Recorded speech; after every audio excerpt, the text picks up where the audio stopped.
Ang nakaraan. Nalaman din nitong si Marjorie kung ano ang tunay na ugali nitong si Anthony matapos niyang hindi dinala ang naturang dokumento palabas ng ospital. Samantalang parang wala na rin sa kanyang katinuan itong si Anthony dahil sa nangyaring pagbukas ng kaso sa pagkawala ng mag-asawang Saavedra at sila ang suspect dito. At kung hindi nila ito mapigilan sa kulungan ang kanyang bagsak. Samantalang nakahanap na rin itong si Elsa ng isang espesyalistang doktor na siyang opera kay Camille. Kaya naman agad rin itong nagtungo sa ospital para hintayin doon ang doktor. Senyora, mabuti naman po at narito na kayo. Oo, Violi, good news dahil darating na ngayon ang doktor na kinuha ko para mag-opera sa mata ni Camille. Nako, senyora, mabuti naman kung ganun. Talaga, Lola? Salamat talaga na marami, Lola. Siya nga pala, nakita niyo ba si Anthony sa labas? Hindi naman, Camille. Bakit? Hindi ba siya pumasok dito sa loob para bisitahin ka?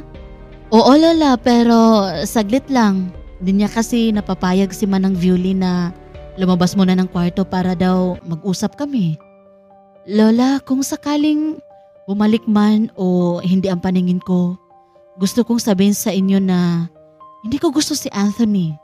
May nalaman ako sa kanya na hindi maganda. Ano? Ano ang nalaman mo, Apo? Lola, may nakarinig ng mga sinabi ni Anthony na pera lang ang habol niya. At kapag naging kami na, siya na ang hawak ng mana ko mula sa inyo. Nako, Camille, sino ang nakarinig ng mga sinasabi ni Anthony? Baka sinisiraan niya ang magiging asawa mo. Lola, hindi naman nagsisinungaling itong si Jude. Camille, pinagkatiwalaan mo pa ang lalaking iyon? Samantalang dati lang naman siyang nakatira sa lansangan? Kung hindi dahil sa iyo ay baka kung saan kangkungan siya naroroon. Iha, wala namang masama kung si Anthony ang mag-asikaso ng negosyo natin. Alam niya na ang lahat ng pasikot-sikot sa negosyo. Basta, Lola, hindi buong tiwala ko sa kanya. Camille, sa ngayon, huwag mong isipin yan. Kailangan maoperahan ka, okay? Sa araw ding iyon, dumating na ang doktor. Kaya naman isang paghahanda ang kanilang ginawa.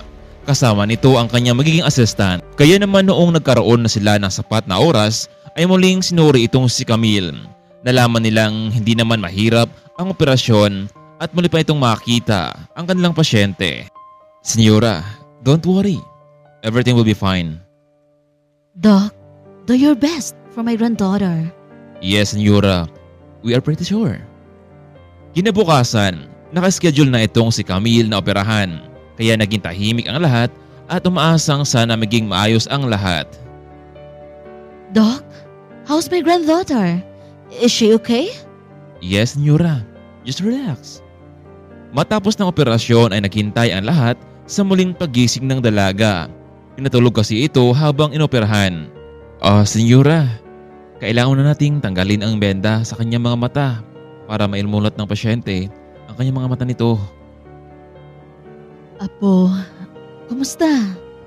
Nakita mo na ba kami ni Yaya Violi mo? Lola, mukhang dahan-dahan ko na kayong nakikita ni Yaya. Mabuti naman, Camille, at nakikita mo na kami ng lola mo. Kung ganun, Camille, kailangan nating ipagdiwang ang tagumpay ng operasyon mo. Malaking paghahanda ang gagawin natin sa mansyon. Yaya Violi, maiwan ka muna dito kasama ni Camille habang nagpapalakas pa siya. Habang ihahanda ko ang lahat sa mansyon. Sige, senyora. Susunod na din kami kapag okay na si Camille.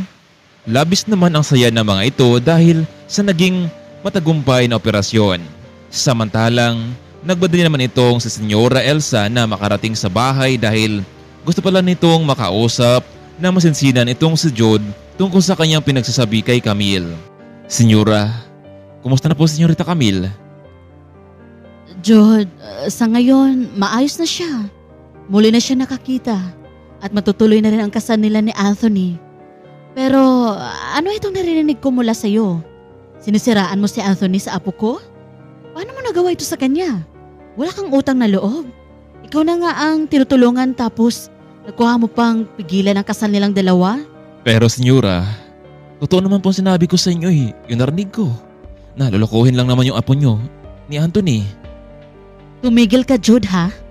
Dahil sa'yo, mauudlot pa ang kasal nilang dalawa.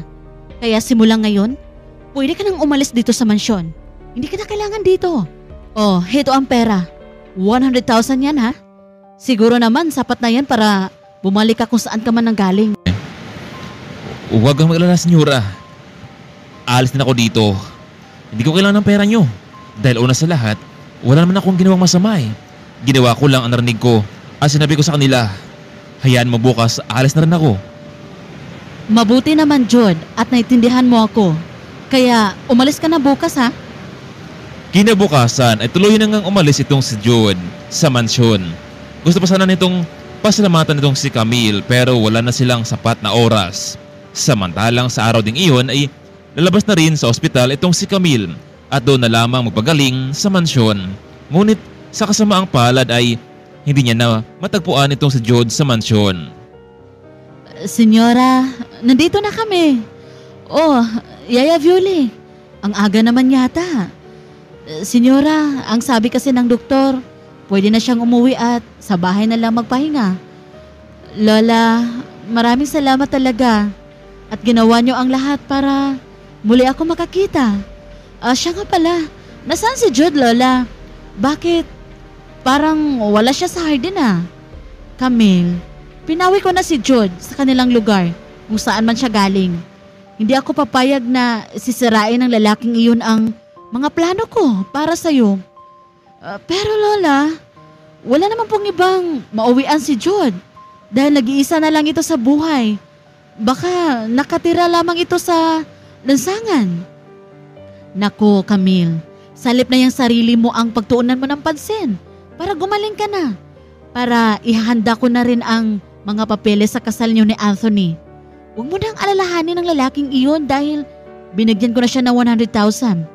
Tingnan mo kung ano nangyari. Tinanggap naman niya agad.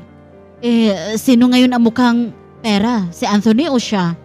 Kaya sa susunod, huwag ka na magdala dito ng ganong klaseng tao dito sa mansyon, ha? O sige na, Manang Violi, ihatid mo na si Camille sa kanyang kwarto.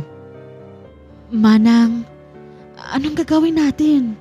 Hindi naman pwedeng ipagpatuloy ko ang gusto ni Lola.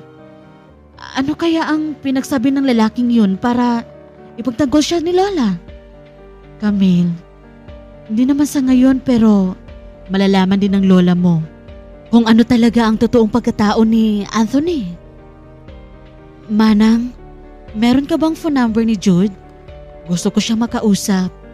Alam mo bang siya rin ang dahilan kung bakit hindi ako nawalan ng pag-asa na sana muli ako makakita. Senyorita, may tatanong lang ako sa iyo kung hindi mo naman ikakasama. Ano yun, Manang? Senyorita Camille, kung papipiliin ka, kung sino ang gusto mo, si Jude Saavedra o si Anthony de Guzman? Manang, mas pipiliin ko si Jude. Muli pa kayang magkita ang dalawa dahil pinagbawal na kasi ni Elsa itong si Jude na bumalik sa mansyon. O kaya naman ay matutuloy na ang kasalang Anthony at Camille. Kaya naman mga kaibigan, abangan natin ang nalapit na pagwawakas ng ating kwento. Keep safe always mga kaibigan. Abangan natin ang ating part 7.